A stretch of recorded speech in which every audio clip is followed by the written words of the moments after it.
I am the Tofu Golem. Please enjoy the video.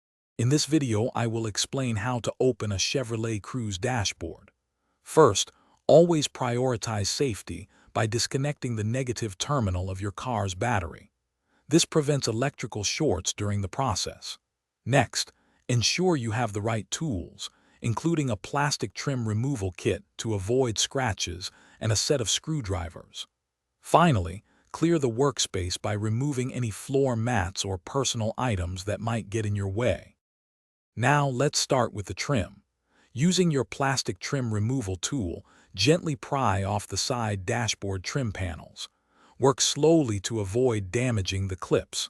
Once those are off, you can proceed to remove the radio bezel and any other decorative trim pieces around the center console.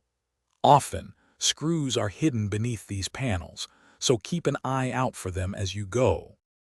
With the trim out of the way, it's time to detach some components. Unscrew the climate control unit and gently pull it forward, being mindful of the wires. Disconnect all electrical connectors from both the radio and the climate controls. These usually have small tabs you press to release them. Then, focus on the instrument cluster. Unscrew its mounting points and carefully pull it out. You're almost there. Now, locate and remove any remaining dashboard mounting bolts and screws. These are often found along the top edge near the windshield and along the bottom.